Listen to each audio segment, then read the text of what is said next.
Manuel Bompard, ce Français, est un vrai économiste. Ces gens-là, il faut leur donner la France. Ils peuvent gérer la France. Ils vont envoyer la France à la morgue. Écoutons ces analyses.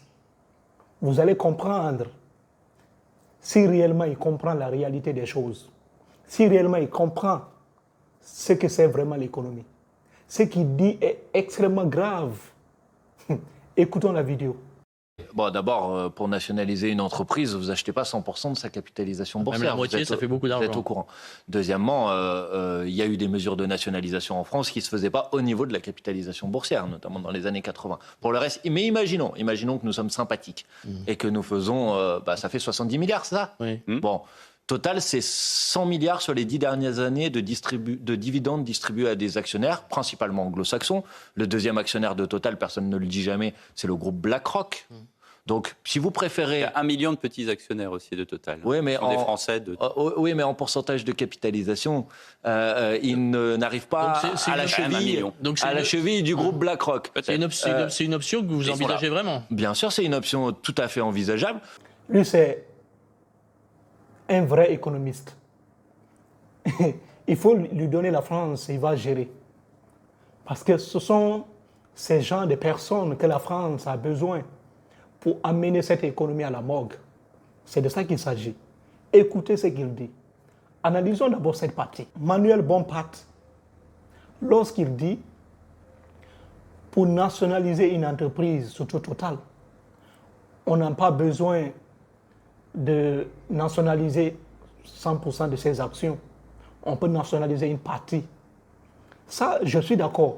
Oui, c'est vrai. Pour nationaliser une entreprise comme Total, c'est très difficile de prendre 100% de ses actions. C'est très difficile. Mais avant même d'abord de parler de ça, quel est le problème actuel des Français? La crise pétrolière de la France est-elle liée à Total? C'est ça que moi, je n'ai pas compris. Tous les problèmes auxquels la France est confrontée aujourd'hui, la crise totale, la crise pétrolière, on parle de Total. Pensez-vous réellement en nationalisant cette entreprise, les crises auxquelles la France est confrontée aujourd'hui seront-elles résolues? C'est la question qu'on se pose. En nationalisant la France, en nationalisant Total, est-ce que nous allons sortir de cette crise? Est-ce que la France va sortir de cette crise? C'est la question. Ça ne va pas changer. Oui, je vous le dis clairement. Ça ne va absolument pas changer. Même si vous allez nationaliser Total à 100%, ça ne va pas résoudre ce problème. Vous allez comprendre tout au long de la vidéo. Maintenant, quand il dit c'est qu'on n'a même pas besoin de nationaliser 100% des actions de Total. Ça, je suis d'accord. Il a raison là-bas. Mais là où il a tort, il oublie clairement de mentionner que cette nationalisation est extrêmement coûteuse pour la France. Les 70 milliards de dollars qu'il a évoqués. Pense-t-il vraiment que les 70 milliards de dollars là se trouvent dans la caisse de l'État? Est-ce que la France a les 70 milliards de dollars maintenant là dans sa caisse? C'est la question qu'on se pose. C'est extrêmement difficile. Ça, c'est un. Et aussi la France. Si la France essaye de nationaliser, ne serais-je même 50%, 51%, prendre 51% des actions de Total et devenir majoritaire, ça serait énormément de problèmes. La France n'a pas d'abord les 70 milliards de dollars qu'il a évoqués. La France sera obligée d'emprunter. Ce qui alourdirait la dette française. Aujourd'hui, la France souffre énormément. La dette française explose. Emprunter 70 milliards de dollars, ça serait extrêmement difficile pour la France parce que la France a d'autres préoccupations. Si vous nationalisez une partie avec les 70 milliards de dollars empruntés, l'intérêt que la France va payer, ça serait énorme. Prenons 2%, 3% comme ça. La France sera obligée de rembourser chaque année 2 milliards, 3 milliards de dollars par an. Surtout dans un secteur qui est en déclin. Et lui, le problème de la France, c'est Total. On peut nationaliser cette Total. De plus, lorsqu'il dit le deuxième plus gros actionnaire de Total, c'est BlackRock. Ça, je suis d'accord, c'est une entreprise américaine qui garde l'épargne des millions de personnes aux États-Unis d'Amérique, qui a investi énormément dans cette entreprise Total. C'est grâce à cette entreprise que Total est devenue aujourd'hui qui elle est. Sinon, l'entreprise Total ne serait pas arrivée à ce niveau. Pour lui, c'est cette entreprise qui détient les parts énormes. C'est le deuxième plus grand actionnaire de Total. Maintenant, concernant les millions d'actionnaires aussi, des petits groupes d'actionnaires, pour lui, eux n'arrivent même pas à la cheville de BlackRock. Voilà ce qu'il dit. Et il y a un problème ici, parce que des milliers de Français sont actionnaires dans cette entreprise, ce qui néglige peut causer des problèmes à la France, parce que ces groupes-là pourront s'opposer complètement. Ces groupes, si la France décide de nationaliser Total, cela pourrait créer énormément de dégâts, parce que les groupes privés, des petits groupes, des personnes comme nous, par exemple, certaines personnes ont fait des investissements dans Total, etc. Quand on calcule ça, c'est des millions de personnes. Pensez-vous que ces gens-là vont accepter que l'État nationalise Total, bloquer leurs dividendes? C'est impossible. Les gens-là vont s'opposer.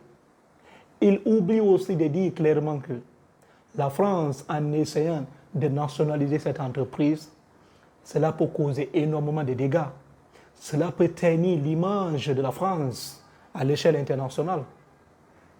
Il a oublié aussi quelque chose de très important. Il compare l'époque moderne à l'époque des années 80. Oui, c'est vrai, la France a nationalisé énormément d'entreprises dans les années 80. Mais à cette période, les règles de participation boursière, la France ne tenait pas compte de ces règles. La France fixait ses propres prix. Oui, pour le rachat des entreprises. Parce qu'à cette période, on ne tenait pas compte de la capitalisation boursière. Et aujourd'hui, la règle a complètement changé. L'Union européenne, elle est là. Les règles concernant la nationalisation est énorme aujourd'hui, très compliqué. C'est un processus énorme. La France ne peut pas sauter les étapes pour nationaliser une entreprise. Surtout une entreprise détenue par plusieurs groupes, pas seulement la France elle seule. Comme je l'ai dit, l'Amérique va s'opposer. Ça, c'est quelque chose, il doit comprendre. Le temps a changé. Le droit de nationalisation des entreprises a complètement changé aujourd'hui en Europe. Ce n'est plus la même chose. En oubliant tous ces paramètres-là et vouloir nationaliser Total, je ne sais pas comment est-ce que vous allez faire pour la nationaliser sans que les actionnaires ne bougent leurs doigts. C'est impossible. Écoutons la deuxième partie, là où il confond les choses. Il confond clairement les choses, surtout la deuxième partie. Écoutons.